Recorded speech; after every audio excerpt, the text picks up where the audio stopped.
اس لیے کہ 12 بھی چاند کی تاریخ ہے، 17 بھی چاند کی تاریخ ہے، چاند نہ تھا اور یہ تھے۔ بسم اللہ۔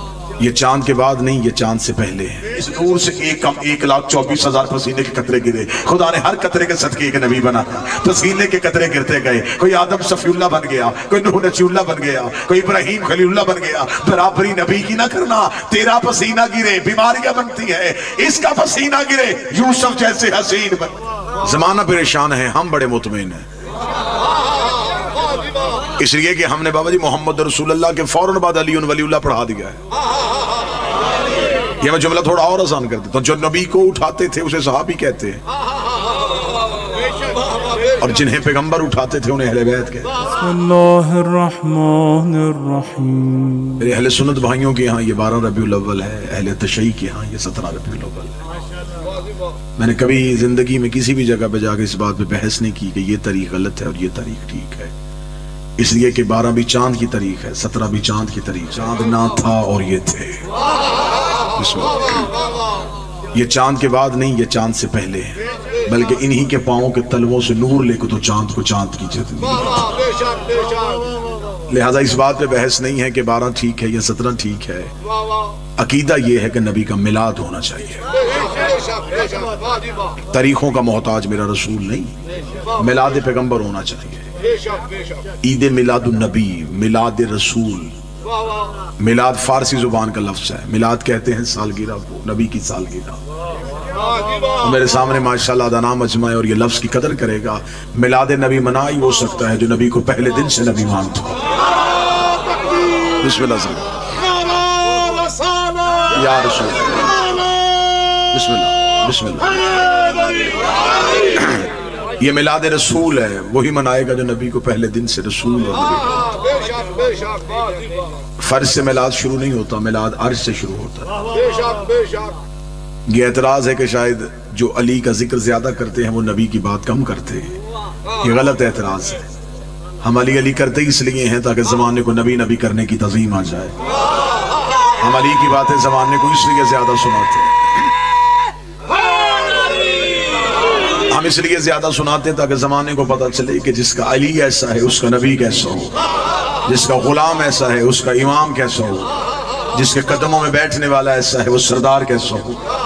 اور میں ممبر کی عزت کی قسم کھا کے کہتا ہوں کہ ہم نے علی کی وجہ سے نبی کو نہیں مانا، ہم نے نبی کی وجہ سے علی کو مانا، اس لیے ہمیں نبی نے بتایا تو ہم نے علی کو مان لیا۔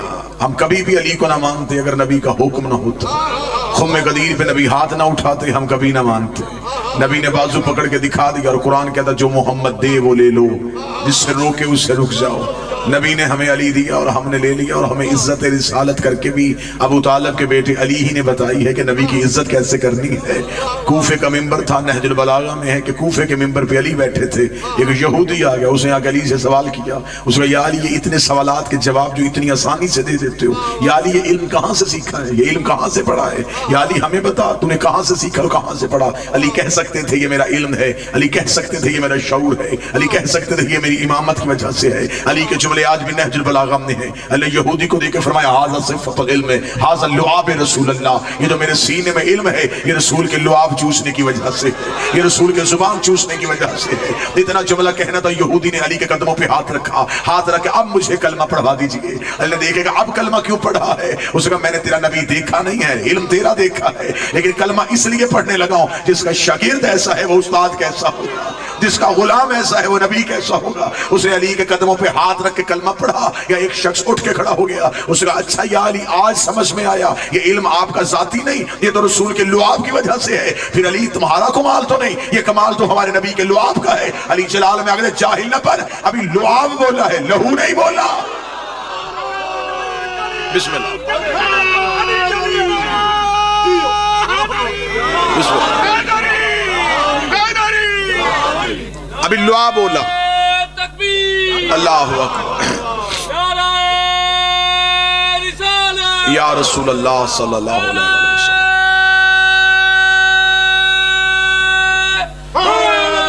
یا ابھی لعاب بولا ہے، لہو نہیں بولا۔ اور میں نبی کا لہو ہوں، میں نبی کا خون ہوں، نبی نے فرمایا تھا یا علی لحمو کا لحمی دمو کا دمی، اے علی تیرا گوشت میرا گوشت، تیرا خون میرا خون۔ لہٰذا عزت علی کرنے والوں کو پتا ہے کہ عزت نبی کیا ہے۔ زمانہ پریشان ہے ختم نبوت کے حوالے سے، کبھی کہیں سے نبوت پہ حملہ ہو رہا ہے، کہیں سے ختم نبوت پہ حملہ ہو رہا ہے۔ مسجدوں میں لیکچرز دیے جا رہے ہیں، بچوں کو بتایا جا رہا ہے کہ بیٹا ہمارا نبی آخری نبی ہے، اس کے بعد کسی نبی کو نبی نہیں ہم مان سکتے۔ یہ بچوں کے ذہنوں میں بتایا جا رہا ہے تاکہ ہمارا بچہ کسی غیر کے ہاتھوں میں آ کے کہیں ختم نبوت کا انکار نہ کر دے، کسی دوسرے کو نبی نہ مانے۔ زمانہ پریشان ہے، ہم بڑے مطمئن ہیں، اس لیے کہ ہم نے بابا جی محمد رسول اللہ کے فوراً بعد علی ولی اللہ پڑھا دیا ہے۔ ہمارے بچے جب علی ولی اللہ پڑھ لیتے ہیں پھر انہیں سمجھانے کی ضرورت نہیں رہتی، پھر انہیں پتا چل جاتا ہے جب علی جیسا بندہ نبی نہیں بن سکا کسی اور کی اوقات ہی کیا۔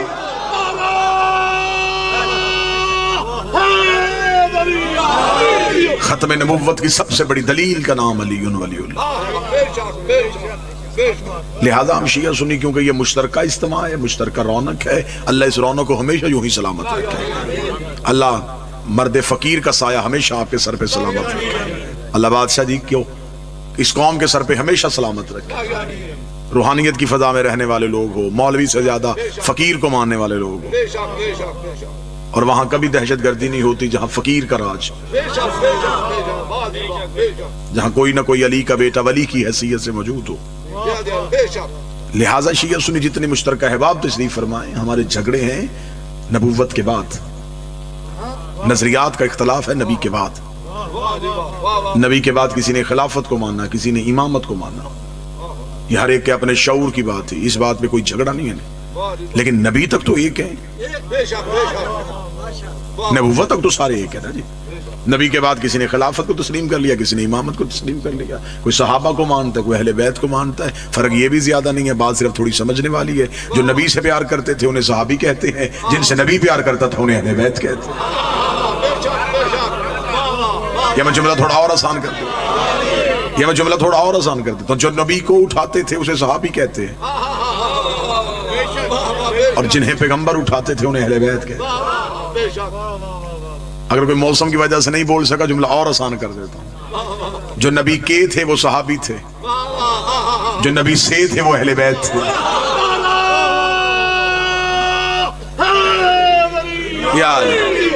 کے والا رشتہ ہے جسم کے ساتھ، سے والا رشتہ ہے نبی کی روح کے ساتھ۔ فاطمہ تو بضعۃ منی، فاطمہ میرا ٹکڑا، حسین منی، حسین مجھ سے، یا علی انت منی، ہے علی تو مجھ سے، حسن منی، حسن مجھ سے۔ اس کا مطلب یہاں کے نہیں ہے، یہاں سے ہے، اور درود کے والوں پہ نہیں ہوتا، درود سے والوں پہ۔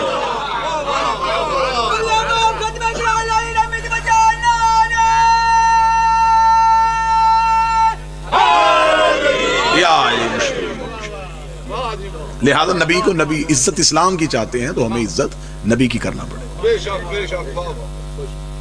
یہ کوئی نبی کی عزت نہیں ہے کہ ہم یہ کہیں کہ ہمارا نبی معاذ اللہ ثم معاذ اللہ 40 سال کے بعد نبی بنا، یہ نبی کی عزت نہیں ہے، یہ توہین رسالت ہے۔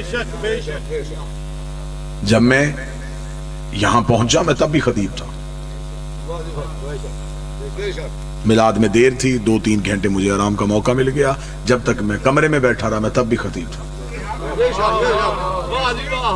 منبر پہ آ کے میں نے خطابت کا اظہار کیا ہے، کمرے میں چپ تھا،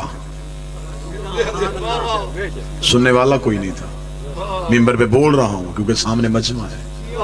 نبی 40 سال تک چپ رہے، 40 سال کے بعد اظہار کیا، 40 سال قرآن بن کے دکھایا، پھر قرآن پڑھ کے سنا۔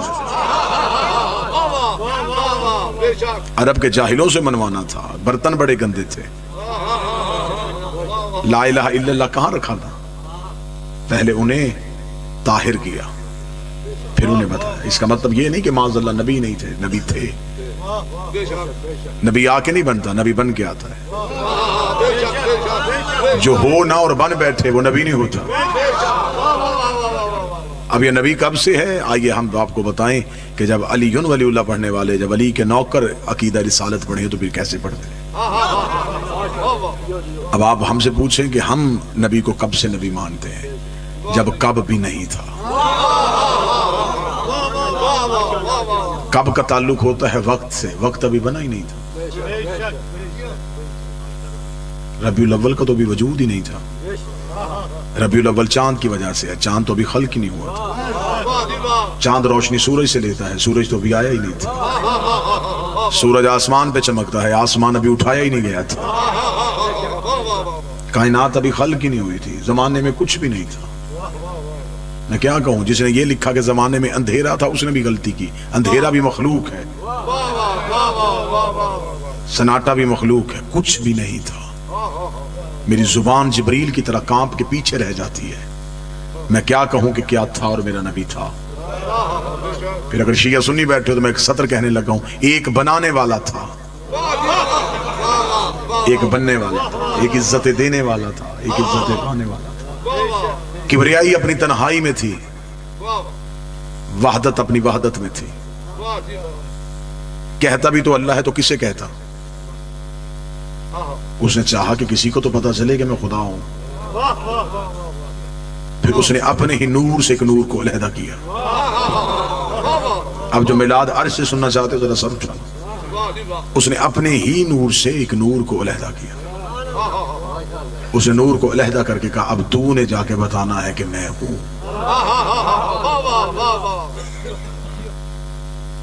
تو نے زمانے کو جا کے تعارف کروانا ہے کہ کوئی اللہ ہے۔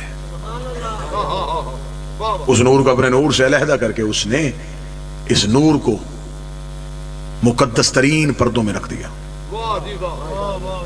12,000 سال تک یہ نور حجاب قدرت میں رہا، جہاں پر سبحان ربی الاعلیٰ کی تسبیح پڑھتا رہا۔ 11,000 سال تک یہ نور حجاب منت میں رہا، جہاں پر سبحان من ہوا قائم لا یلہو کی تسبیح پڑھتا رہا۔ 10,000 سال تک یہ نور حجاب سعادت میں رہا، جہاں پر سبحان من ہوا دائم لا یسہو کی تسبیح پڑھتا رہا۔ 9,000 سال تک یہ نور حجاب عزت میں رہا، جہاں پر سبحان ذی العزت والجبار کی تسبیح پڑھتا رہا۔ 8,000 سال تک یہ نور حجاب کرامت میں رہا، جہاں پر سبحان من ہوا غنی لفظ میں تسبیح پڑھتا رہا۔ 7,000 سال تک یہ نور حجاب عزت میں رہا، جہاں پر سبحان ذی العزت والجبار کی تسبیح پڑھتا رہا۔ 6,000 سال تک نور حجاب رفت میں رہا، جہاں پر سبحان رفیع الاعلیٰ کی تسبیح پڑھتا رہا۔ 5,000 سال تک نور حجاب نبوت میں رہا، جہاں پر سبحان ذی المن والمنان کی تسبیح پڑھتا رہا۔ 4,000 سال تک نور حجاب ہیبت میں رہا، جہاں پر سبحان ذی الہیبت عند الماء کی تسبیح پڑھتا رہا۔ 3,000 سال تک نور حجاب غیبت میں رہا، جہاں پر سبحان ذی الغیبت عند الماء کی تسبیح پڑھتا رہا۔ 2,000 سال تک نور حجاب حسن میں رہا، جہاں پر سبحان ذی الحسن والجمیل کی تسبیح پڑھتا رہا۔ 1,000 سال تک نور حجاب شفاعت میں رہا، جہاں پر سبحانہ ہوا بحمدہ کی تسبیح پڑھتا گیا۔ ان 12 پردوں سے نور کا باہر آنا تھا۔ فقطر منہ مئۃ الف قطرہ، اس نور سے ایک کم 1,24,000 پسینے کے قطرے گرے۔ خدا نے ہر قطرے کے صدقے ایک نبی بنایا، پسینے کے قطرے گرتے گئے۔ کوئی آدم صفی اللہ بن گیا، کوئی نوح نجی اللہ بن گیا، کوئی ابراہیم خلیل اللہ بن گیا۔ برابری نبی کی نہ کرنا، تیرا پسینہ گرے بیماریاں بنتی ہے، اس کا پسینہ گرے یوسف جیسے حسین بنتی۔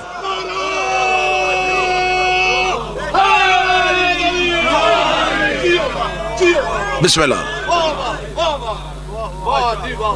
پسینے کے قطرے گرتے گئے اور خدا نبوتیں دیتا گیا۔ آؤ ہم تمہیں بتائیں کہ یہ کائنات بنی کیسے۔ معصوم فرماتے خلق العرش من العرق راسہ، نبی کے سر کا پسینہ لیا آسمان بنا دیا۔ اور قطر کو بندہ یہ نہ سمجھے کہ پسینہ معاذ اللہ کوئی کثافت ہے، نور سے نور گر رہا ہے۔ خلق العرش من العرق راسہ، نبی کے سر کا پسینہ لیا آسمان بنا دیا۔ خلق الانبیاء من العرق جبین، نبی کی پیشانی کا پسینہ لیا انبیاء بنا دیا۔ خلق الملائکہ من العرق صدرہ، اس کے سینے کا پسینہ لیا اور فرشتے بنا دیے۔ خلق اللوح والقلم من العرق یدین، نبی کے ہاتھوں کا پسینہ لیا، لوح و قلم بنا دیے۔ خلق الارض من العرق رجلین، ہمارے نبی کے قدموں کا پسینہ لیا زمین بنا دی۔ اب مجھے دکھ ہوگا جو بندہ اگلی سطر میں نہ بولے دنیا جو کھاتی ہے یہ دانا زمین دیتی ہے، یہ رزق لیتی ہے یہ زمین سے ملتا ہے، اور جو ملتا ہے وہ نبی کے قدموں کے صدقے سے ملتا ہے۔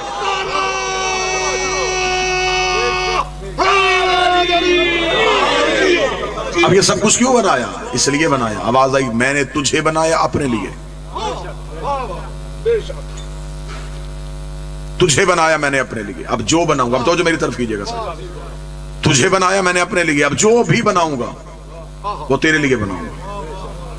میں نے آسمان کا سائبان اٹھایا تیرے لیے، بس جو بھی کام کرنا یار ایک دفعہ کر لو، آسمان کا سائبہ اٹھایا تیرے لیے، زمین کا بچھونا بچھایا تیرے لیے۔ آج بھی چند بندے شیعہ سنیوں سے پوچھتے ہیں کہ تم میلاد کیوں مناتے ہو؟ یہ میلاد منانا قرآن کی کس آیت میں لکھا؟ آؤ میں تمہیں قرآن سے ثابت کروں میلاد کس نے منایا۔ سب سے پہلے یہ میلاد ہی اللہ نے منایا تھا۔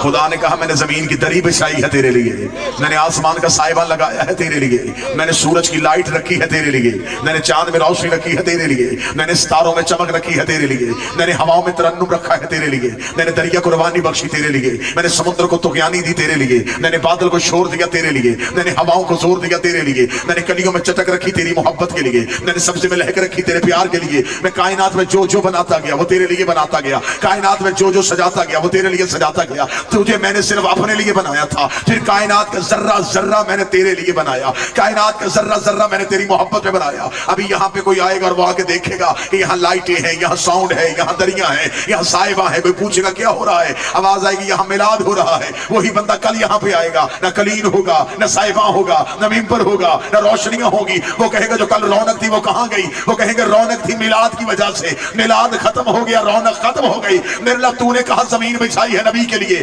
آسمان کا سائبہ ہے تیرے پیغمبر کے لیے، اور اگر نبی دنیا سے چلے گئے ہیں زمین کو لپیٹ کیوں نہیں دیتا، آسمان کو گرا کیوں نہیں دیتا، سورج کو بجھا کیوں نہیں دیتا؟ فرمایا جاہل نہ بننا، محمد تھے نہیں، محمد ہیں۔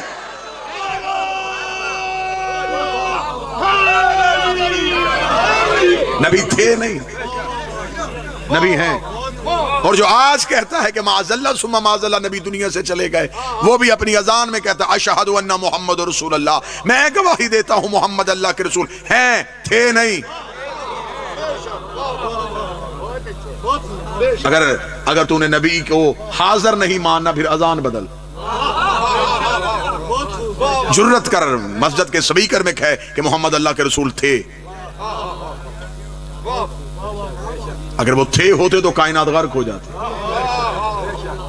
وہ ہیں، موجود بھی، درود بھی ہیں، سلام بھی ان پہ۔ ان 12 حجابات میں نبی کا نور رکھا، 12 حجابات سے اس نور کو نکالا اور نور کے دریاؤں میں رکھ دیا۔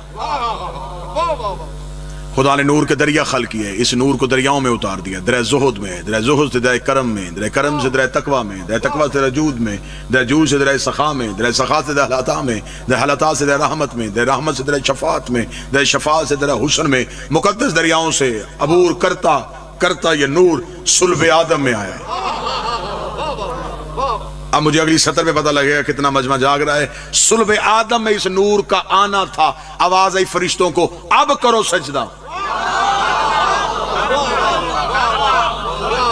اس کا مطلب ہے سجدہ آدم کو نہیں ہو رہا، سجدہ اس نور کو ہو رہا ہے جو آدم کی پیشانی میں منتقل۔ ملائکہ کو حکم ہوا اب سجدہ کرو، اس لیے حیات القلوب میں علامہ مجلسی علیہ الرحمہ لکھتے ہیں، اہل سنت ابن محی الدین عربی سے لے کے ابن تیمیہ تک جہاں چاہو حضرت آدم کا پتلا پہلے سے موجود تھا، سجدے کا حکم نہیں تھا۔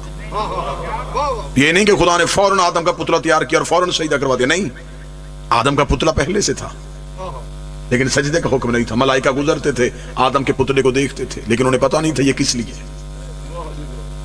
ادھر یہ نور آدم کی پیشانی میں آیا، خدا نے کہا اب سجدہ کرو۔ سجدہ جسم کو نہیں، سجدہ نور کو ہے۔ اب یہاں سے سطر پڑھنے کے بعد کاش میرے پاس ایسی طاقت ہوتی میں سطر پڑھتا نہ تمہارے دلوں پہ جا کے لکھ دیتا، سطر اتنی قیمتی ہے۔ حضرت آدم کا پتلا پہلے سے تھا، سجدہ نہیں تھا، سجدہ تب ہوا جب ان کا نور آیا۔ آدم کا پتلا پہلے سے تھا، سجدے کا حکم نہیں تھا، سجدہ تب ہوا جب ان کا نور آیا۔ پھر لفظ سننا، آدم کا پتلا پہلے سے تھا، سجدے کا حکم نہیں تھا، سجدہ تب ہوا جب اس کا نور آیا۔ کعبہ بھی پہلے سے موجود تھا، سجدے کا حکم نہیں تھا، سجدہ تب ہوا جب 13 رجب اس کا نور آیا۔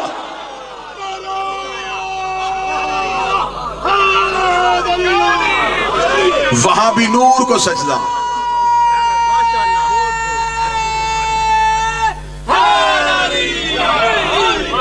وہاں بھی نور کو سجدہ، یہاں بھی نور کو سجدہ۔ آج بھی مسلمان کعبہ کو سجدہ کرتے ہیں تو کوئی ہندو آ کے تم سے کہے کہ ہم بت پوجتے ہیں، تم بھی تو ایک عمارت کو سجدہ کرتے ہو۔ لیکن معصوم فرماتے ہیں کہ کعبے کے سجدے میں بھی 2 چیزیں، ایک جسم جھکتا ہے، ایک روح جھکتی ہے، اور کعبہ بھی 2 چیزوں کا مجموعہ ہے۔ ایک کعبہ ہے مٹی کا گھر، ایک ہے اس میں نور. سجدہ بھی اسے دو چیزیں کر رہی ہیں, ایک بدن ایک روح. بدن کا تعلق مٹی سے, مٹی مٹی کو جھک رہی ہے. روح کا تعلق نور سے ہے, نور نور کو جھک رہا ہے.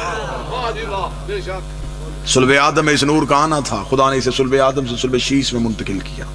صلب شیش سے صلب انوش میں آیا, صلب انوش سے صلب کنان میں آیا, صلب کنان سے صلب محلائیل میں آیا, صلب محلائیل سے صلب بازر میں آیا, صلب بازر سے صلب ادریس میں آیا, صلب ادریس سے صلب خنوخ میں آیا, صلب خنوخ سے صلب مسلوسخ میں آیا, صلب مسلوسخ سے صلب ملک میں آیا, صلب ملک سے صلب نوح میں آیا, صلب نوح سے صلب سام میں آیا, صلب سام سے صلب فقصد میں آیا, صلب فقصد سے صلب شالخ میں آیا, صلب شالخ سے صلب آبر میں آیا, صلب آبر سے صلب فالق میں آیا, صلب فالق سے صلب ارغو میں آیا, صلب ارغو سے صلب تارق میں آیا, صلب تارق سے صلب ابراہیم میں آیا, صلب ابراہیم سے صلب اسماعیل میں آیا, صلب اسماعیل سے صلب کدار میں آیا, صلب کدار سے صلب بنت میں آیا, صلب بنت سے صلب حامل میں آیا, صلب حامل سے صلب یس میں آیا, صلب یس سے صلب یمسئی میں آیا, صلب یمسئی سے صلب عاد میں آیا, صلب عاد سے صلب ادنان میں آیا, صلب ادنان سے صلب معاد میں آیا, معاد سے صلب مدرکہ میں آیا, صلب مدرکہ سے صلب خزیمہ میں آیا, صلب خزیمہ سے صلب کنانہ میں آیا, صلب کنانہ سے صلب نظر میں آیا, صلب نظر سے صلب مالک میں آیا, صلب مالک سے صلب غاب میں آیا, صلب غاب سے صلب لہب میں آیا, لہب سے صلب ربی میں آیا, لبی سے صلب کعب میں آیا, صلب کعب سے صلب کلاب میں آیا, صلب کلاب سے صلب زید میں آیا, صلب زید سے صلب قصی میں آیا, صلب قصی سے صلب عبد مناف میں آیا,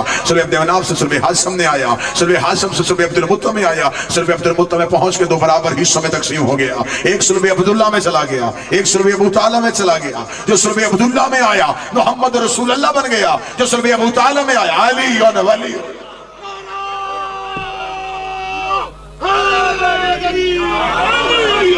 ایک آغوش آمنہ میں آ گیا, ایک آغوش فاطمہ بنت اسد میں آ گیا.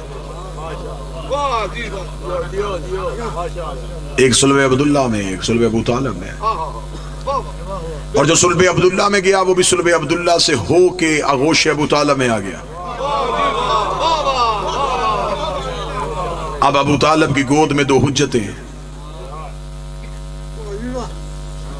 مسلمانوں نے تاریخ لکھی اسلام کی 40 سال کے بعد. تم نے 40 سال کی پچھلی تاریخ کو کہاں کیا؟ 40 سال کی پچھلی تاریخ اس لیے نہیں لکھی کہ وہ تاریخ میں صرف 3 ہی ہستیاں نظر آ رہی ہیں کہ ابو طالب, خدیجہ, علی. 40 سال کے پیچھے تو کوئی مسلمان ہی نہیں تھا نا. 40 سال کے پیچھے مسلمانوں نے پوری تاریخ چھپا لی. صرف اتنا بتایا کہ 12 ربیع الاول کو کیسر و کسرا کے کنگرے گر گئے, بت ٹوٹ ٹوٹ کے زمین پہ آئے. یہاں نبی کی عزت بتا دی. پھر اس کے بعد فوراً تاریخ جو ہے وہ خود شرمندہ ہے کہ وہاں لکھا کہ نبی دنیا میں آئے, بت ٹوٹے, کنگرے گرے, آتش کدا جو فارس کا آتش کدا تھا جس کی آگ ہزاروں سال سے جل رہی تھی وہ بجھ گئی ہمارے نبی کے آنے کی وجہ سے. پھر آگے اب تاریخ میں کیا لکھا؟ اب فوراً آگے تاریخ میں لکھ دیا نبی کو نہیں پتا تھا کہ میں نبی ہوں. جبریل نے آ کے بتایا کہ آپ نبی ہیں. اچھا, بت کدے کی آگ کو پتا چل گیا کہ یہ نبی ہے. کیسر و کسرا کے کنگروں کو پتا چل گیا کہ نبی ہے. جو بت ٹوٹے تھے انہیں پتا چل گیا کہ نبی ہے. اور جس کے گھر میں آیا ہے. اب یہ تاریخ مسلمانوں نے فوراً کیوں بدلی؟ اس لیے بدلی کہ اب اس تاریخ میں ان ہستیوں کا کردار تھا. 40 سال تک مسلسل یہی ہستیاں اپنا کردار ادا کرتی رہی. اور یہ اتنا ظلم ہوا ہے میرے سامنے. شیعہ اہل سنت مشترکہ احباب تشریف فرما ہے, سب سے زیادہ مسلمانوں نے ظلم اپنی تاریخ پہ کیا ہے. کیونکہ تاریخ لکھی گئی ہے بادشاہوں کے دربار میں بیٹھ کے.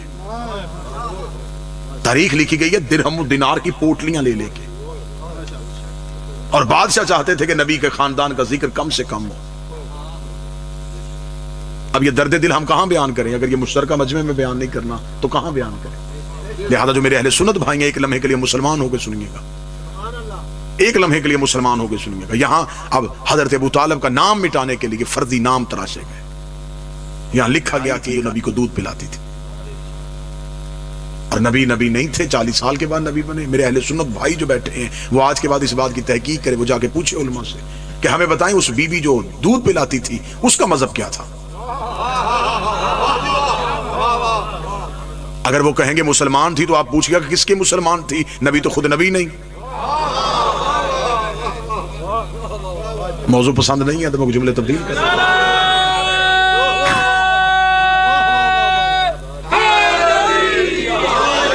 باتیں میں اس لیے کر رہا ہوں کہ بڑے خوش ترین وہ لوگ ہوتے ہیں اور علاقے ہوتے ہیں جہاں پہ شیعہ اہل سنت مل کے میلاد مناتے ہیں. تو آپ ہمیں بتائیں کہ اس بی بی نے کس کا کلمہ پڑھا تھا؟ نبی کا. تو نبی تو آپ کے عقیدے کے مطابق خود نبی نہیں تھے. اب اگر وہ کہیں کہ نہیں وہ کلمہ نہیں پڑھا تھا لیکن دودھ پلاتی تھی، پھر میں قرآن کی آیت کو کہاں لے کے جاؤں؟ اللہ قرآن میں کہتا ہے وَحَرَّمْنَا عَلَيْهِ الْمَرَاضِعَ، ہم نے حرام کر دیا تھا دائیوں کا دودھ موسیٰ پہ. موسیٰ نوکر ہے، یہ سردار. حضرت موسیٰ تو 3 دن کے مجبوری میں بھی دائی کا دودھ نہیں پی رہے،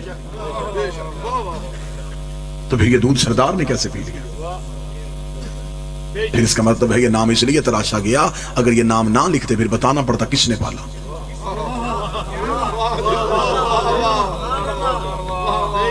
وہ حضرت ابو طالب کا نام مورخ لکھنا نہیں چاہتا تھا، اسے مورخ نے تاریخ میں معاذ اللہ لکھ دیا کہ انہوں نے کلمہ نہیں پڑھا تھا. اور اسلامیات میں بچوں کو یہ بتا دیا گیا بیٹا مردوں میں سب سے پہلے انہوں نے کلمہ پڑھا تھا، بچوں میں سب سے پہلے انہوں نے پڑھا تھا، اسلام کی زیادہ جنگیں انہوں نے جیتی تھی. آپ ہمیں یہ کیوں نہیں بتاتے کہ اسلام کی پہلی دعوت کس کے گھر ہوئی تھی؟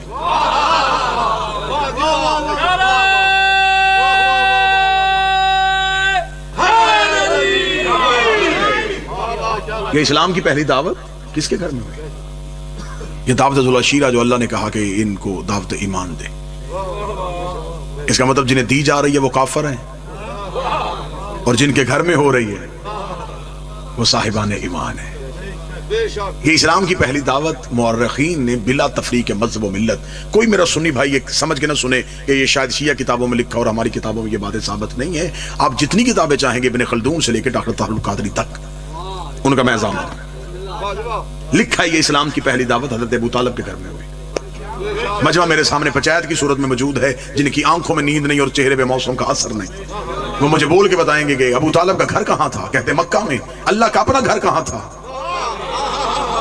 مکہ میں. تو جب اللہ کا اپنا گھر تھا تو بات ابو طالب کے گھر میں کیوں ہے؟ چاہیے تو یہ تھا، آپ کو پتہ چل گیا 1400 سال کے بعد کہ حضرت ابو طالب نے کلمہ نہیں پڑھا، خدا کے علم غیب میں نہیں تھا کہ اس نے تو کلمہ ہی نہیں پڑھنا، پھر خدا کو کیا ضرورت تھی؟ اسلام کی پہلی دعوت سنگ بنیاد اس نے گھر میں رکھے. جب اللہ کا اپنا گھر تھا تو کہہ دیتا میرا حبیب جب میرا گھر مکے میں موجود ہے تو میرے گھر میں یا کعبے کی دیوار کے ساتھ ٹیک لگا، میری وحدانیت کی بات کر، اپنی رسالت کی بات کر، لا الہ کا ذکر کر، محمد رسول اللہ کی بات کر. بات اللہ کی تھی، ہو ابو طالب کے گھر میں رہی ہے. بات رسول کی تھی، ہو ابو طالب کے گھر میں رہی. جب ہم نے علماء سے پوچھا اگر وجہ کیا تھی کہ اسلام کی پہلی دعوت اللہ کے گھر میں کیوں نہیں ہوئی، انہوں نے کہا وجہ یہ تھی تب اللہ کے گھر میں بت پڑے تھے، تب اللہ کے گھر میں بت پڑے تھے، تب اللہ کے گھر میں بت پڑے تھے. اس کا مطلب آپ مان گئے ہیں رحمان کے گھر بت تھے، عمران کے گھر بت نہیں تھے. حضرت ابو طالب کے گھر میں بت تھے، جس کے گھر میں دعوت ہو رہی ہے. آئیے جا کے ہسٹری سے پوچھئے تو صحیح کردار کیا ہے ان ہستیوں کا. وہ قومیں برباد ہو جاتی ہیں جو محسنوں کو بھول جاتی ہیں. تو نے پاکستان کی کرنسی پہ قائد اعظم کی تصویر رکھی، کاش تم تاریخ میں ابو طالب کا ذکر بھی کرتے. بانی اسلام، مربی رسالت، نگہبان پیغمبر، جس کے بڑھاپے کے سائے میں اسلام کی یتیمی نے جوانی کے انداز سیکھے، جس کی انگلی پکڑ کے رسول نے چلنا سیکھا. کتنا بڑا کردار ہے حضرت ابو طالب کا. حضرت ابو طالب نے 3 دن تک اپنے گھر میں دعوت کی ہے، اور ایک ایک دروازے پہ جا کے کہا کہ میرا بھتیجا تم سے کوئی بات کرنا چاہتا ہے. بلانے کا عرب میں کوئی طریقہ اور تو تھا نہیں. ابو طالب نے کھانے کا بندوبست کروا لیا. کچھ لوگ ذکر کے لیے نہیں آتے، انسانی فطرت کے عین مطابق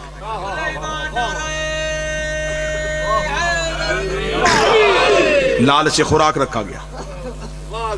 جنہوں نے نہیں آنا تھا وہ سب سے پہلے آئے. دعوت کا اہتمام ہوا. دعوت بھی چھوٹی موٹی نہیں تھی، پرتکلف. عربوں کو ان کے مزاج سے زیادہ کھانا کھلایا گیا. پہلے دن کھانا کھلا کے ابو طالب نے کچھ نہیں کہا، جانے دیا. فرمایا انہیں اپنے گھر کے نمک کی عادت ڈالے.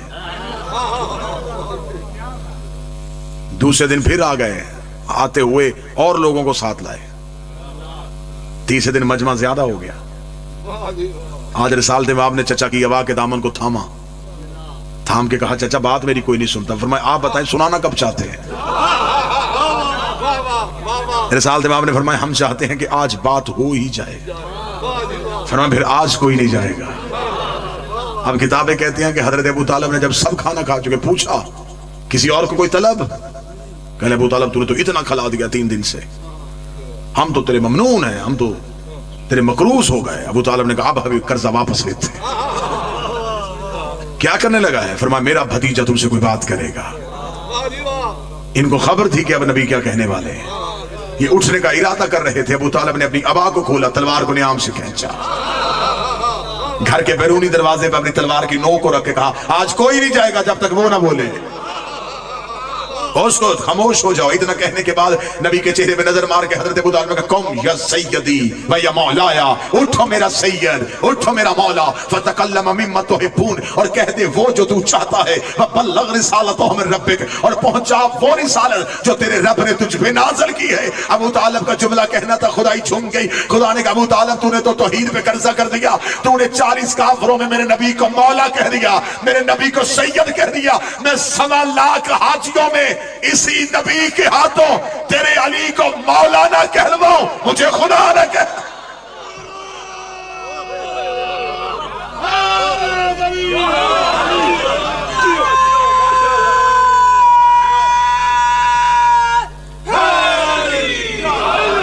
اٹھیے اور تقریر کیجئے. متوجہ ہیں صاحب؟ آئیے ہم آپ کو بتائیں اس میلاد میں کہ اسلام شروع کہاں سے ہوا, کس کے گھر میں یہ بنیاد رکھی ہے. رسول تقریر کے لیے اٹھے, کافروں نے سر جھکا لیا. یہ اسلام کی پہلی تقریر. رسول نے کافروں کے درمیان کھڑے ہو کہا ایھا الناس قولوا لا الہ الا اللہ, اے انسانوں کہو اللہ ایک ہے. بڑا مشکل تھا عرب میں یہ جملہ کہنا کہ جب ایک ایک گھر میں کئی خدا تھے,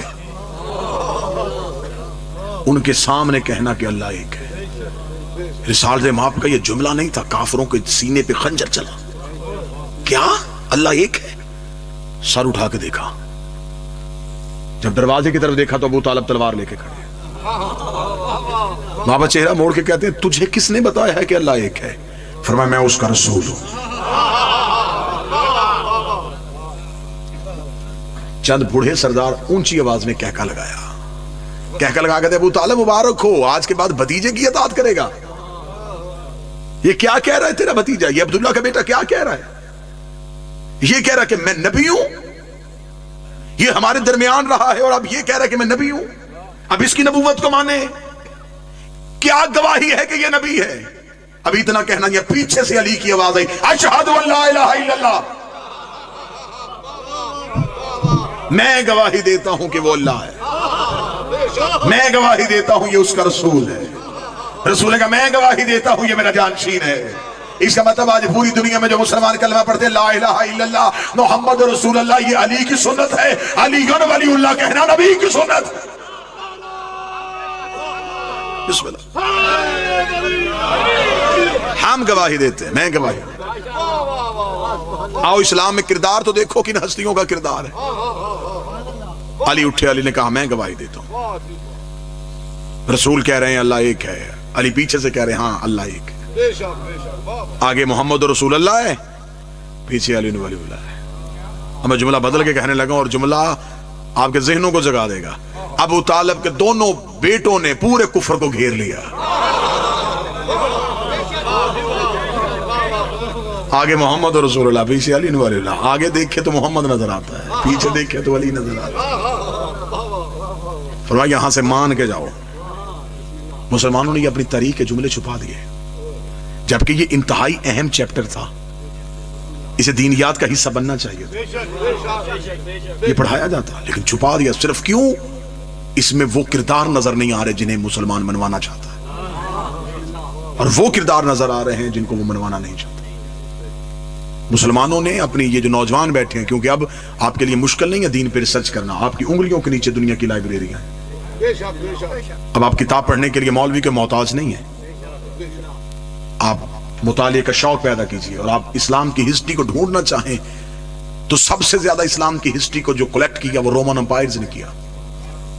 فال آف دا رومن امپائرز. کیونکہ مسلمانوں نے یہ عیسائیوں نے مسلمان کی تاریخ کیوں خریدی؟ اگر آپ بور نہ ہو تو میں یہ جملہ بھی بتا دوں. مسلمان جب لشکر پہ لشکر لے جا کے خطے فتح کر رہے تھے تو انہوں نے اپنی تاریخ کی کتابیں ردی بنا کے بیچی تھی.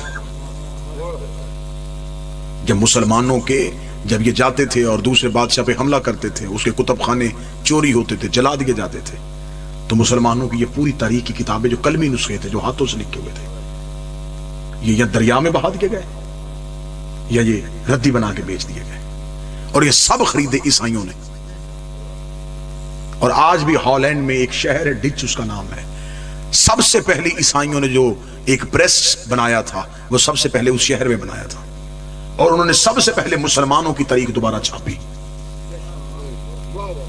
اور عیسائی ان پہ اعتراض کرتے یہ مسلمانوں کی ہسٹری ہے تم کیوں چھاپ رہے ہو؟ انہوں نے کہا بھی یہ ملک فتح کر رہے ہیں، انہیں اس کی ضرورت پڑے گی. پھر جب انہیں ضرورت مسلمانوں کو پڑی تو پھر انہوں نے سونے میں تول تول کے دی ہے مسلمانوں کو تاریخ، اور انہوں نے اس کے جو نسخے تھے وہ اپنے پاس رکھ لیے تاکہ کبھی بھی مسلمان ہمارے سامنے آئے تو ہم اسے اس کی تاریخ سنائیں. آج بھی دنیا کی سب سے جو بڑی لائبریریاں ہیں، برٹش لائبریری ہے، ٹرکش لائبریری ہے، آکسفورڈ کی لائبریری ہے، آپ وہاں جائیں آپ کو فال آف دا رومن امپائرز ملے گی. آپ انٹرنیٹ پہ جائیں آپ کو وہاں بھی ملے گی. اس نے اسلام کی اس پہلی دعوت کو بڑے خوبصورت لفظوں میں لکھا ہے. اس نے کہا جب پروفٹ تقریر کے لیے اٹھا there was a deep silence on all of the Quraysh. پورے قریش میں خاموشی تاری تھی. and prophet says who will help me. اور نبی کہہ رہے تھے کون ہے جو میری مدد کرے گا؟ who will follow me. کون ہے جو میری اتباع کرے گا؟ وہ کہتا وہاں خاموشی تھی but one child. لیکن ایک بچہ his name was Ali. اس کا نام علی تھا. He was only 10 years old. وہ صرف 10 سال کا تھا. He cried. وہ چیخا. He jumped. وہ اچھلا. اس نے کہا I will help you. میں تیری مدد کروں گا. I will follow you. میں تیری اتباع کروں گا. I brought the brawn of your enemies. میں تیرے دشمنوں کی ہڈیاں توڑوں گا.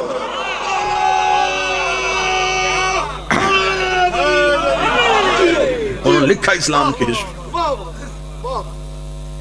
اب اسلام کی پہلی دعوت ہو گئی، نبی کی تقریر ہو گئی، کافروں کو پتہ چل گیا کہ اچھا تو اب یہ نبی ہے.